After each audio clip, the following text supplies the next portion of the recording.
Good morning, everyone. Welcome to Room 42. I'm Liz Fraley from Single Sourcing Solutions. I'm your moderator. This is Janice Summers from TP Camp. She's our interviewer. And welcome to Dr. Eric James, today's guest in Room 42. Eric James has always been good at asking questions, often seeing multiple sides to complex issues. He's an associate professor of the Communication Studies Department at Metropolitan State University of Denver. He researches issues relating to workplace wellness, organizational identity, and control. He asks questions about the consequences of the ever-present creeping arm of managerial control. He's been published in a variety of outlets, including the Journal of Applied Communication Research and Management Communication Quarterly, and had a TED Talk just last month. Certainly, it's a few weeks ago. Yeah. The link you can find on the event page. And today, he's here to help us start answering the question, are your best intentions causing harm? Welcome. Thanks so much for having me. I'm really looking forward to this. We're so glad you're here. Yes, we're very glad to have you here. And, you know, it's an interesting, I've been thinking about the topic, and you picked, it's a very challenging thing when you talk about workplace wellness and communication and all the other multifaceted aspects of that and how that impacts the workplace. What made you choose this area? This is a very sensitive area, right? It is, yeah. And just as Liz said in the intro, I ask a lot of questions. I don't know if I have the answers, but when I started graduate school and I started reading about control and everything that we do for work, I was really just drawn to how pervasive work is in our lives. And I started digging a little bit deeper, and I read some work by one of my collaborators and really great researcher, Heather Zoller, and she had an article about working out as this kind of managerialist form of control. And I was like, that sounds interesting. And at the time, I wasn't really into fitness or gyms, but I thought it was a very interesting approach. And so I started reading it, and I just became fascinated with this, that a manager could basically prescribe fitness for employees. And I just started to take a step back and wonder, well, is that fair? I thought we were at work to, produce widgets for whatever the company perform needs. a task, yeah. Of course. So why would we be then making our employees conform to a particular, perhaps idealized standard of health? And from there, all sorts of questions came out. And Heather Zoller has done a great job at trying to answer some of those. But as that ever-creeping arm of managerial control continues to reach out, there's other questions and more issues of control that we must look at and must ask. And how is this impacting the employees? Like, and there's a lot to this. Like, is it overreach for companies to implement wellness programs? That's a good question. So where do we get most of our health information? Because in the United States, we don't necessarily have a standardized health program that our government regulates and gives us information that makes it fair and easy for everyone to access. We don't have that. It's unfortunate, but we don't. And so if we are spending most of our awake time at work, then gosh, so should the employer give us information about health?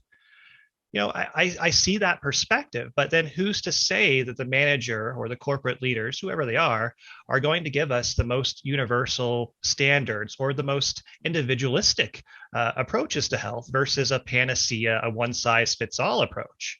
Now, if we're talking about seemingly innocuous things like, oh, let's just talk about health, and there's this approach, and there's this approach, there's this approach to nutrition and this approach.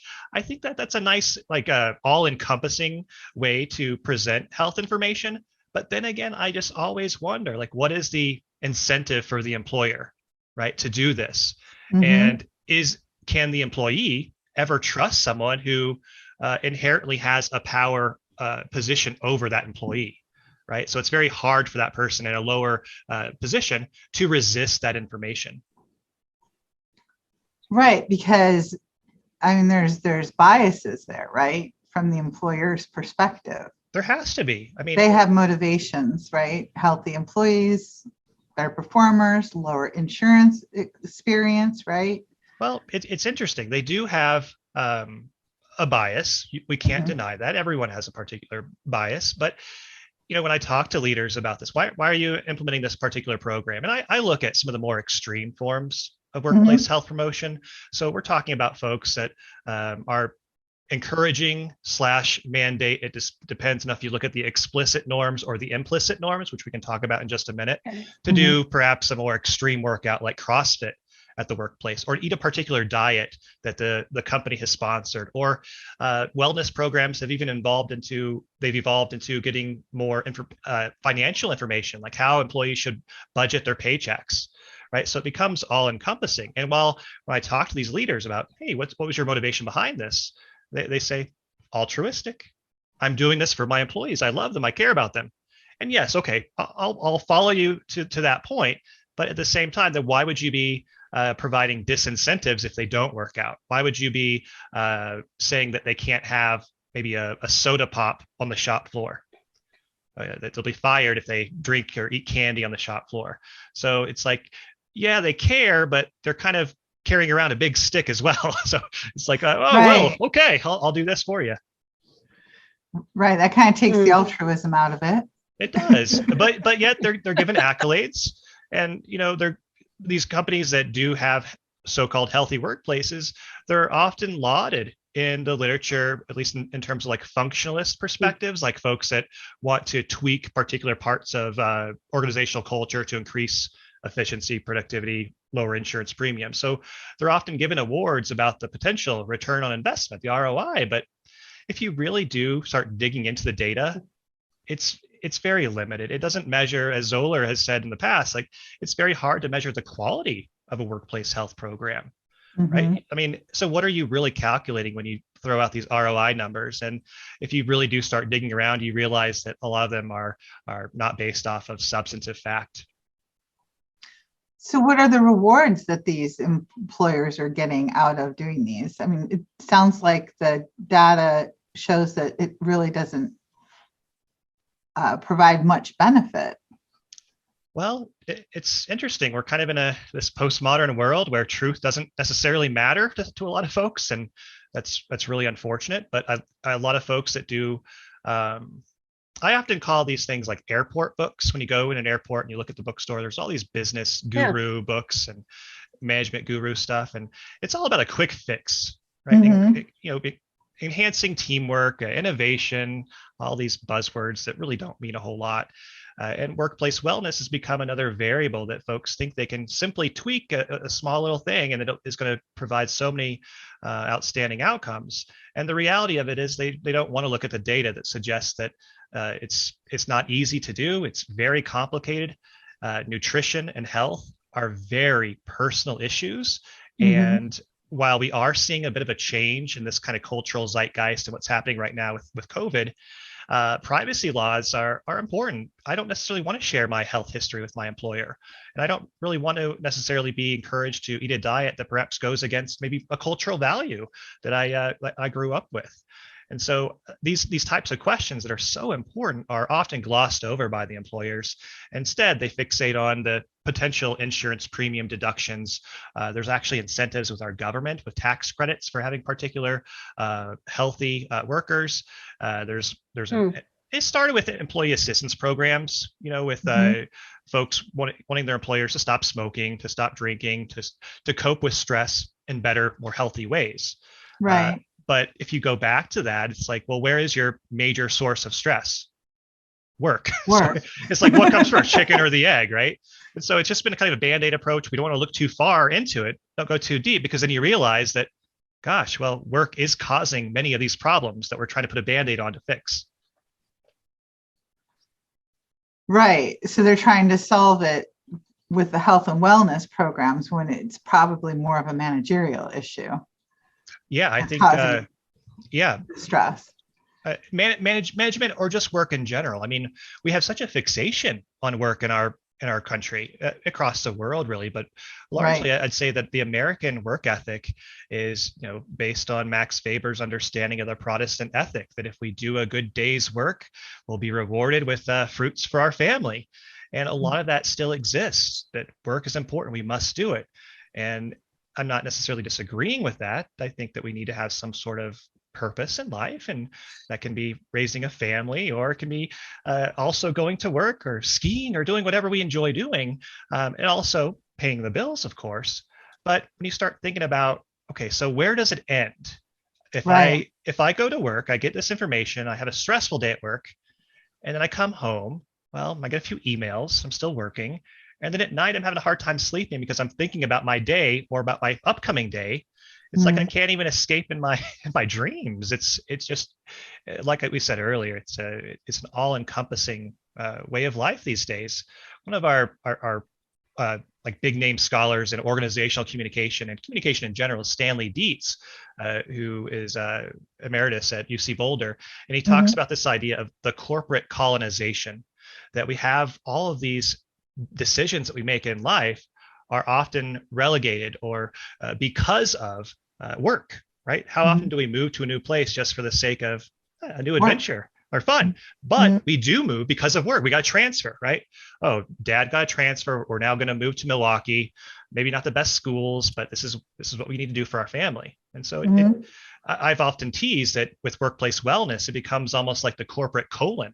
Like it's their body too. Like they're now extending this to telling us what to eat and telling us how to be more productive and to eat to monitor our blood sugar levels.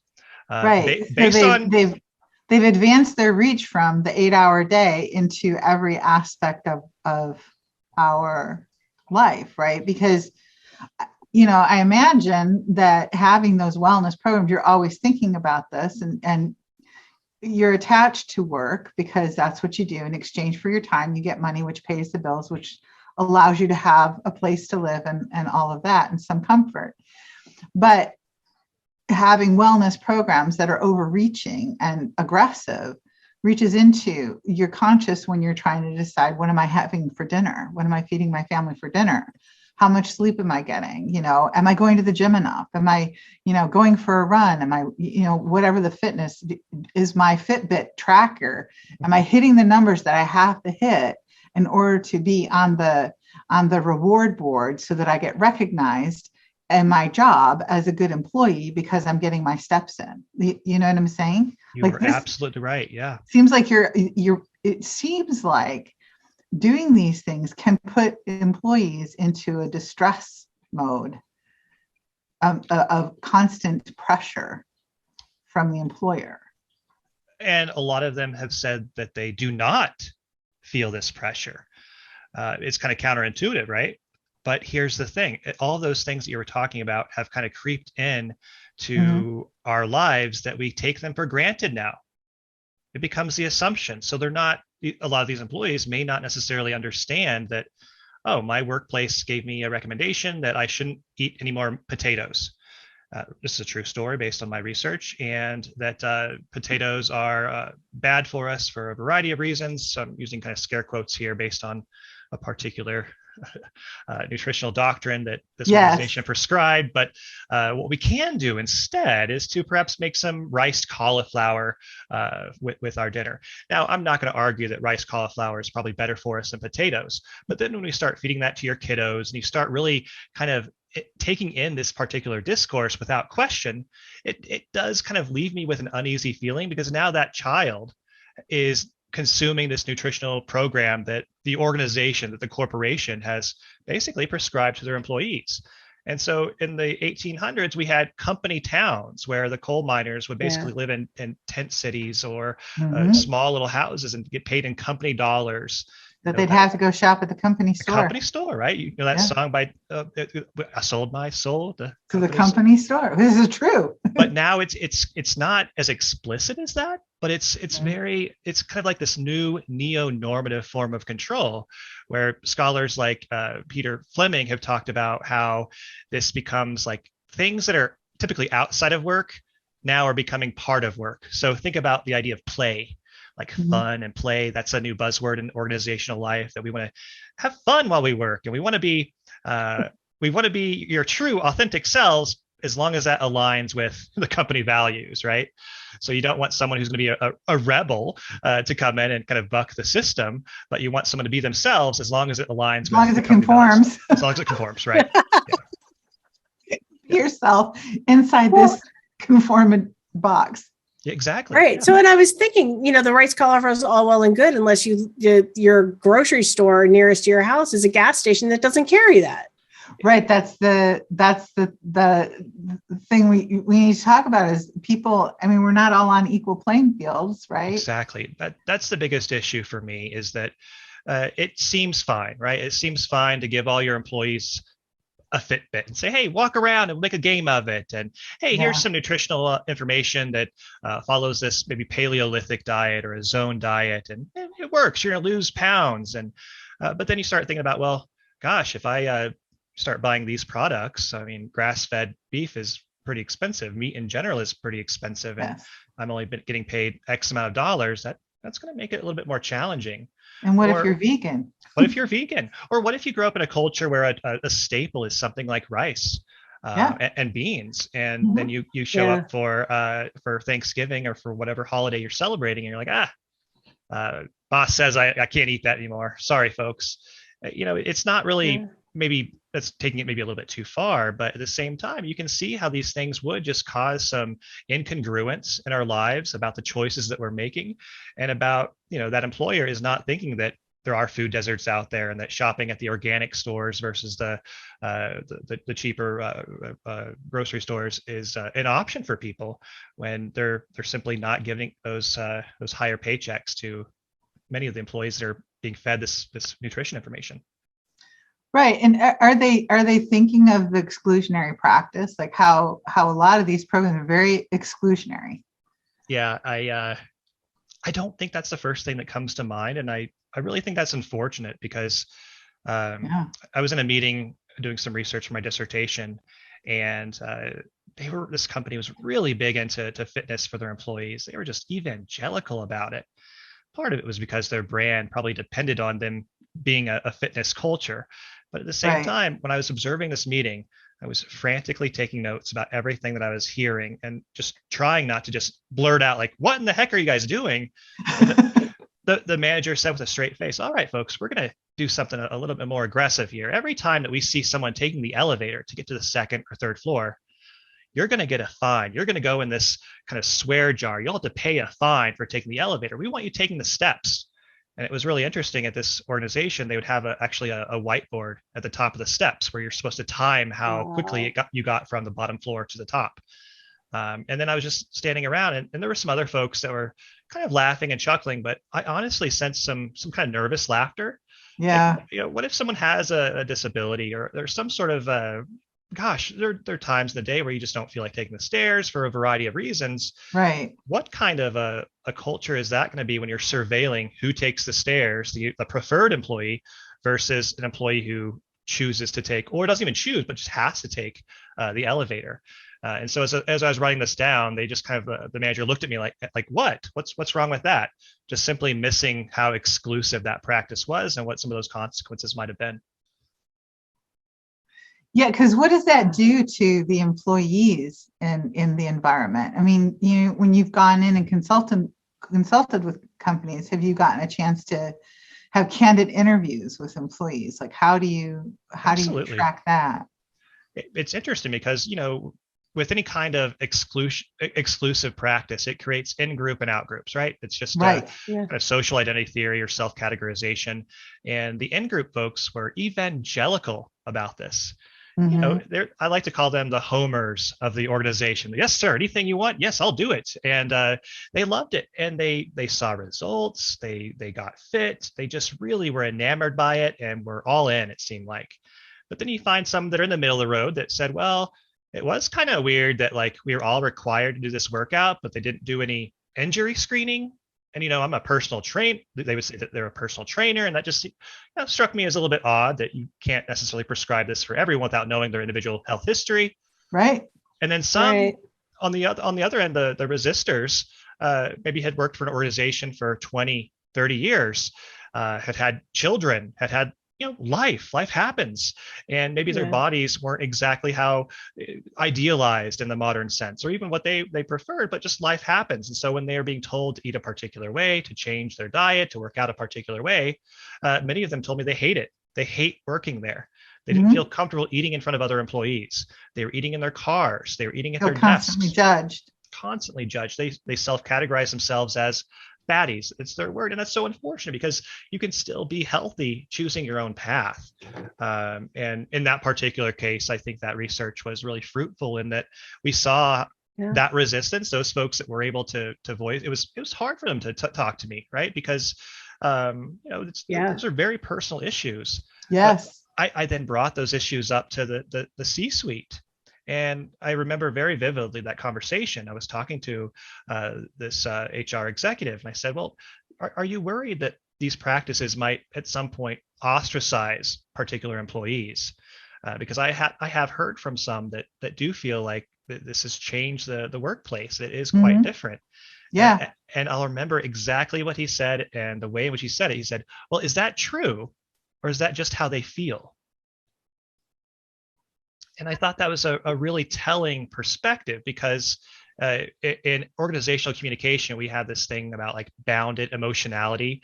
Like there's a particular way for us to privilege more masculine ways of thinking, stereotypically masculine ways of thinking in leadership, which is more logic and truth, and really kind of taking emotion and feeling and putting that off to the side, like not as valuable as logic or truth. But that comment by him just really showed me that he didn't really care about that group that might have felt ostracized because in his mind they were doing a good thing, and he used that word altruism so much in that conversation. So just a complete disconnect altogether. That's kind of sometimes the drum that they beat to hide behind, and they're thinking that the data points in fitness relate to health, but Very what good. they don't understand is that does not indicate health. Fitness does not indicate health.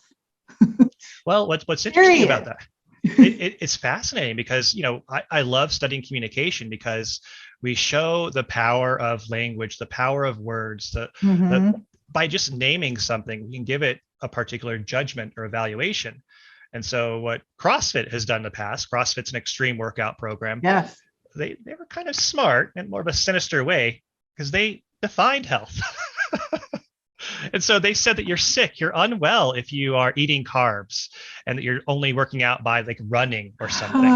And that if you want to be healthy, then you're the elite athlete that does not eat any carbs, who brags about not having sushi in years, and is able to excel in a variety of sports.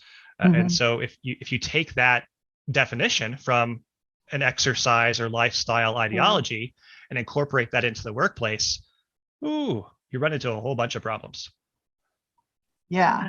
Well, and the thing is they're defining health and they're not doctors. No, absolutely not. But I mean, it's so hard for even doctors to tell us what is healthy or what should we do in this way or that way, because it's individual. It comes down to the person. It comes down to your genetics. Sure, it comes down to your nutritional choices and your activity. Absolutely. But it's a lot of different factors that the organization does not simply have access to, right? They focus on widgets. They don't focus on the human body. Well, which, I mean, if these companies discover that true health is, a lot of tests that doctors run, and they study you over a period of time to find out how your health is through various modes. Like there's a lot of things they test and measure on an individual basis. Now, heaven help us when companies figure out that that's true health, because then are they going to try to overreach into that? Yeah, I worry about this. As we talked about earlier, the neo-normative control, it seems to be encompassing everything. There's a scholar in the UK, Karen Dale, who wonders about that movie. What was it called? Limitless, where you take some sort of a pill and your body can now do things it hadn't done before. So what's to say that a particular organization is not going to say, hey, you know what, you should probably take some of these pills as well, because it's going to enhance your productivity during the day. And there is research that suggests that some doctors, in fact, who are working long double shifts, who are lacking sleep, have taken amphetamines to help stay awake. And so I do really worry about what's next. It might, I would say that, prescribing CrossFit and that ideology to your employees is a bit far. It's pretty extreme, but gosh, I really do wonder about the future of work and what we're going to give, how much permission we're going to allow our employers to have over us. So what does one do?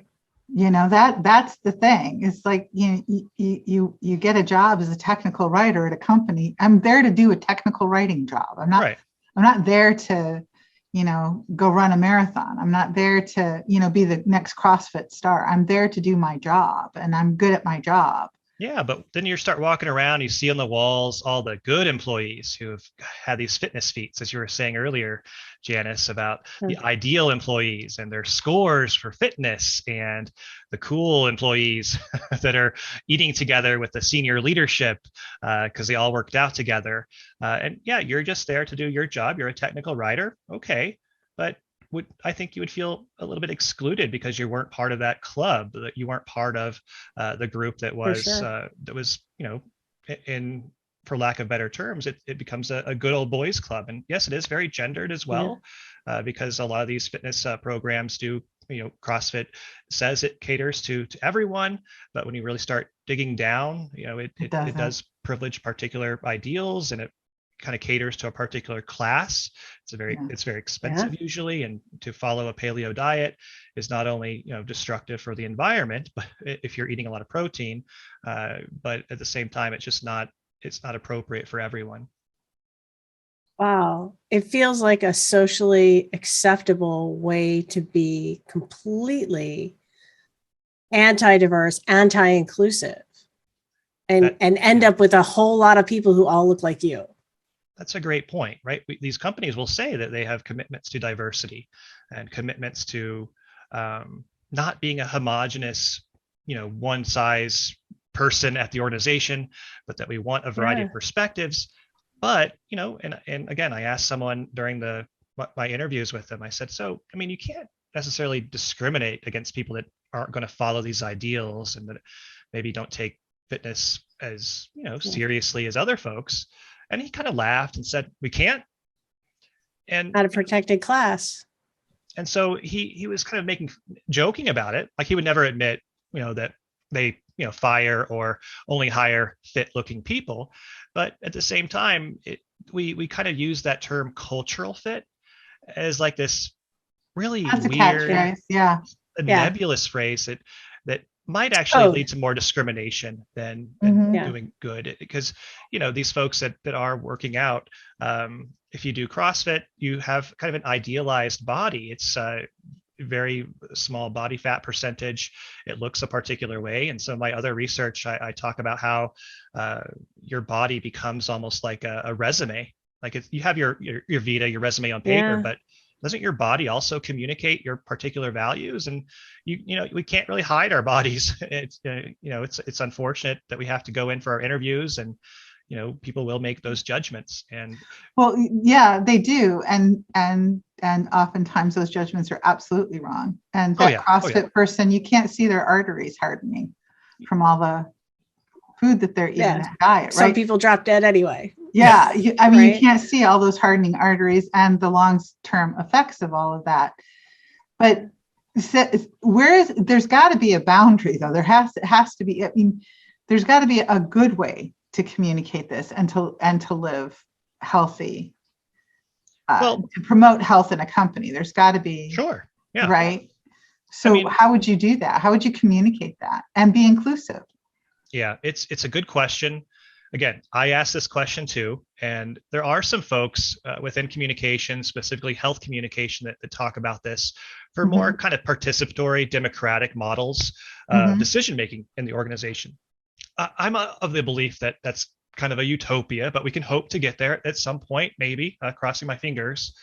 But we need to have folks that are on the floor that maybe don't have that direct power over subordinates to help in the process, to feel comfortable enough to kind of be part of the co-constructors of these particular health messages, understanding that you cannot just have this one size fits all, that it has to be co-created, and it has to be individualistic, and it certainly cannot be kind of governed by a big stick where there's these disincentives to work out. I mean, when we think about where these programs started, We think about employee assistance programs to cope with stress, to curb tobacco and alcohol use, because that's how a lot of folks turn to cope.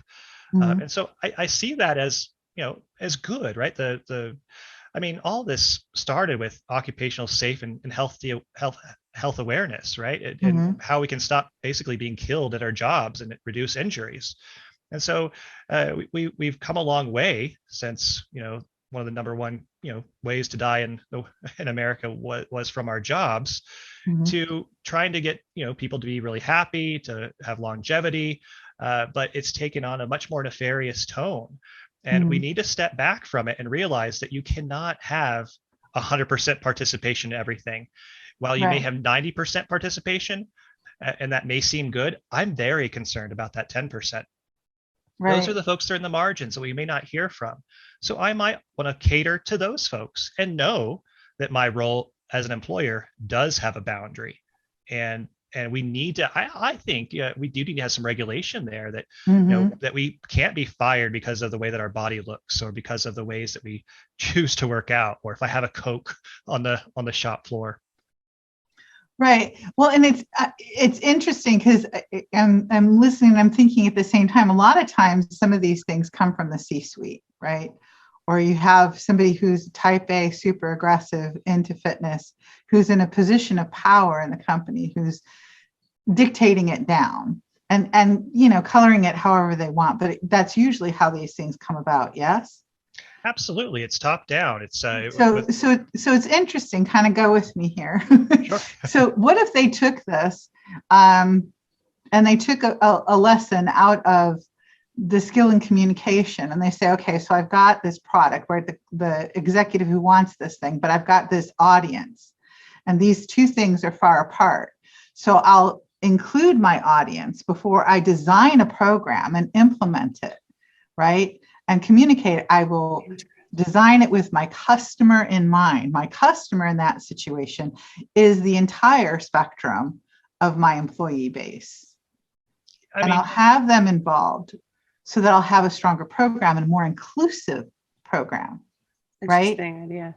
Yeah. Because if I come from a perspective of communication and organization, or just from the traditional TechCom, we know that if we communicate to our base, they understand better, right? And that's our job in TechCom, is to make complex things easy to understand and for people to adopt and implement. And in order to do that, we need to understand our customer base. And we have to understand the complexity of the product, right? So this executive, and then we know how to negotiate that and design a program around that to communicate. Yeah, I love that idea. It's kind of like you're going back to, ancient Greece. Aristotle said this, right? Yeah. Know your audience, know who you're talking to.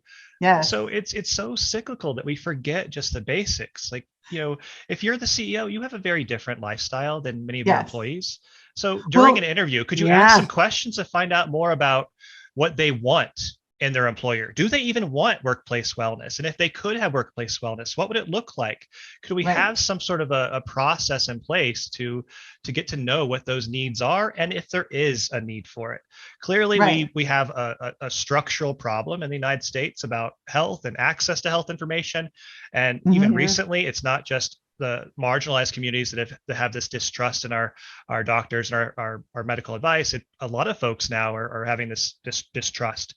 And so I think not to just bring everything back to COVID-19, but I do think this is an interesting rupture point in the way that we think about health and wellness. And I hope that we can just really, we can just shut up for a minute and listen to our employees and know kind of where they're coming from and what they want, and hopefully making a climate, this kind of culture that encourages participation, that encourages decision-making processes across the board, not just from the top down. Right. And from an organizational perspective, from that org psychology mentality, we know that a body as a whole is stronger when we have more diversity and inclusion. Right? We know this. So you can't have hyper aggressive people through the whole company, because that doesn't work. You have some that are aggressive, some that are not. You have some that are very introverted and some that are extroverted. This symphony creates a stronger organization, a stronger body, as it were, right? But again, it's not just that. It does completely. And that would help the bottom line for many of these organizations, because if you're just having that evangelical fitness group, those are like-minded ideas. They're going to come from those folks. But gosh, don't you want the other ideas that are perhaps even more creative, or we can direct initiatives to bring their ideas into our potential customers and clients? I would argue absolutely. And, I hate to bring things back to the business case, right? But if our organizations are simply driven by the bottom line, and I would argue that they are, at least our for-profits, that there is a way for us to kind of, again, I'm kind of skeptical and hesitant to do this, but there is a way to look at it from that business case, that there are some actual opportunities that are being missed right now by kind of homogenizing our workforce. Oh no, Absolutely. there's valid reason that you want to have a healthy work environment, both, emotionally, physically, everything. You want that to be healthy. But in order to create that, you can't be so homogenous with just one program and super aggressive and only the cool kids and hyper competitive, because that's have access to power. That's non-inclusive. So you're going to miss what eventually happens is, if you're building too much in one thing, then you will crumble. Eventually you will crumble. And if you want sustainability over a long period of time, you have to have inclusion. So you have to have a program that is diverse and includes a broad spectrum, because not everybody is going to fit into that one spectrum, right? And you can't judge health on physical appearance. You cannot. But we shouldn't judge health, right? No one should judge health, other than if you want to, yourself. Like, you're in control of your body to a certain extent. Genetics definitely play a role, but it's definitely not of the purview of my manager. No. And even when someone comments on appearance in the workplace, sometimes I get a little, I'm taken back a bit by someone commenting on just my body, right? Because it's a personal thing. And when you're starting to be not only, those are seemingly innocuous comments like, oh, you look tired today. I see some bags under your eyes. Are you okay? Okay, I'll let that go. But when it's like, oh, how's working out going? How's the workout today? Did you make your way to the gym yet? Which class are you going to go to? And you're hearing that everywhere. Well, if I don't feel very good, I've just turned 40 and I'm really feeling the aches and pains of my body. I don't have cartilage in my knees and my shoulder hurts. I don't want to work out today. And so I don't think I should be judged for that, because gosh, you don't know everything that I've been through. You don't know that, there's no cartilage in my knees and I can't bend down very well right now. So it just creates this in-group, out-group bias where organizations are really thinking about ways to control employees' bodies and not necessarily the task at hand. It's a veneer, not so much a real concern. Yeah, some folks in the UK, Peter Bloom, Essex, and Timothy Butcher in Tasmania, we're working on a project together that we're really thinking from a theoretical perspective, the capital that we have with our bodies. And if it's almost to the extent of like, those obstacle races of like Tough Mudder, Spartan Race, those types of things. Do you know that those folks actually run through live electricity? They run through electricity. They cause their bodies pain. They jump into freezing water. They crawl through barbed wire. And so their body is being, to some extent, it's being bruised, it's being battered, but it's that pain. Other scholars have talked about this too, that pain becomes kind of like a battle scar that you want to show that you've endured it, that you can do that. And for some reason, that's become this proxy for success or for a good, a high quality candidate. And this isn't just speculation. There's a CEO who has a video out from Skull Candy. It's one of the headphone manufacturers in Park City, Utah. And he said on record that he uses CrossFit as a great proxy to see who would succeed in his company.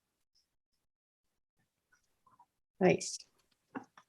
Okay, maybe, but maybe a CrossFitter would use your headphones. And I know I'm knocking a lot on CrossFit. CrossFit does have some commitments to health and fitness that I think that a lot of people do get some benefit out of. Absolutely. And I'm really inspired by their new leadership. Greg Glassman has gone away, thank goodness. And Eric Rosa is up in Boulder and doing some really great things and trying to make it more inclusive. And the paleo diet, as much as I knock it, it does work for a lot of people. And I know they're not as focused on meat proteins and ways to use more renewable sources and vegetables. So I want to be fair to, if that is your preferred nutritional program or your preferred way to work out, I don't want to knock that too hard. What I'm saying is that should be your choice. That should be your sense of agency. And right. The body capital thing is just that I think oftentimes we don't work out. Well, in certain cases, I shouldn't say everyone, but let's take a hypothetical example that we might work out to build our body, to sculpt our body in a particular way that society deems exceptional. Not just professional anymore, right? The professional body is one thing, but it's changing. Now we need to stand out. We need to be exceptional. And the exceptional person brags about not having, in this particular organization I'm working with, having sushi in 10 years. And to me, I'm like, gosh, I love sushi. I don't know how I could give that up. In fact, it sounds really good for lunch today. So I think that sometimes we make those sacrifices and, we're only on this earth for a short amount of time. And I think that when we start really using that extreme discipline, that we're kind of giving into that managerialist control, that discourse that says I'll do everything for my job. Right. And it comes back to that again. Is like, what does that have to do with me making widgets? Exactly. Right? If I'm hired to make widgets and I'm doing a great job making widgets, great. Right. Because I don't think it's fair for managers to overreach and dictate to me and my family. What if I've got, children that I'm raising? Is that it's creeping into their lives too? Right. It really is. In the turn of the century, we looked at scientific management theory. So it's like one best way to do a job. And to some extent, we still have that. And I can understand like, hey, there's a more efficient way to do something. Let me show you how to do that. Okay, I'll buy that. But what if you start saying that, hey, there's a more efficient way to even control your body, to put particular nutrients in there that's going to make you more alert and more productive on the work floor? I struggle with that because, evolution takes a very long time to happen. We are not faster. The human body, I'll argue this, the human body is not different than it was 200 years ago. You may say, well, Eric, gosh, don't we run the 4-minute mile a lot quicker than we used to? And I'd say, well, yeah, we are faster. We see records being broken in Olympics and things like this. But is it really that the body is getting stronger and faster? Or do we have a more nuanced understanding of, efficient movements or ways to train or technology, the shoes that we wear, right? And I would argue it's the latter. It's the technology that has changed. The human body is going to take hundreds of thousands of years for us to evolve, if we even do at this with what's going on right now. And so for us to think that we can keep improving continuously, it's missing the whole point that, hey, work is a means to survive, and there needs to be particular borders and a perimeter that's clearly defined around that organizational structure. Yeah, I think that's the important thing. And you were talking about that early on. Are those boundaries are really important to have those, to be able to detach so that you can get the mental break, right? The emotional break, the physical break from your work day, because you do spend a lot of time, right, at work. You spend an awful lot of time. Most of your awake time in life, if you're in America, is at work. And if you're, thinking about work, if I don't know about you all, but there is a particular performance that happens at work, right? That you are expected to be professional. Now, professional is socially constructed, and I don't even know what that is anymore because it changes on a daily basis.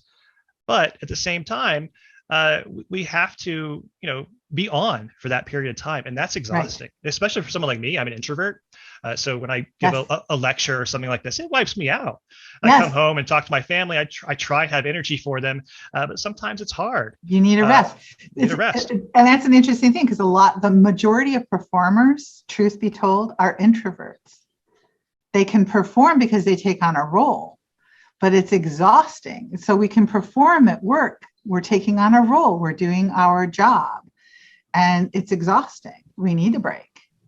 Now imagine that, standing on the floor all day long in a blue collar facility. And by blue collar work, I mean like industrial, Right. let's say you're a welder. There's actually Mhm. organizations, believe it or not, that are blue collar that do prescribe CrossFit before work. Yeah, no joke. And they have chiropractors and nutritionists. They're self-insured. And it just brings about a whole slew of questions. And yet these organizations they're given accolades, healthy employer of the year. And it just, to me, it's missing the boat. People are seeing what they want to see and thinking this is the answer to our healthcare crisis in America, but it's not. I think it's perpetuating the exclusive practices that we've really always had, but just in a different way. Yeah, and perpetuating lack of diversity and inclusion. I hate to say this, but our time is already up. I think we've gone a little longer, but I'm sorry. I just really enjoyed this conversation. I got wrapped up. I didn't even stop watching the clock. I could go longer, but I'm getting this red thing flashing over on the side here saying time's up. It's been flashing for a little while. I feel really passionate about this subject. If anyone does have questions or would like to bounce ideas off of me, I'd love to chat more about it. So feel free to email me, hit me up wherever you can. Yeah, I think this has been a great conversation, and it's wonderful because it brings up even more issues or more questions. And, not that we've got the answer to any of this, but I think stimulating conversation opens up for interesting and creative answers. Well, I think that is the answer. I can't give you the panacea. I can't. Nope. But if I want to get close, it's talking about, shutting up as the employer and listening, and just listening to what those needs are and creating a climate of trust in your organization. Yeah, absolutely. All right. Well, thank you again for joining us. We really appreciate it. It's been a great conversation. Yeah. I really enjoyed it, folks. Thanks for having me.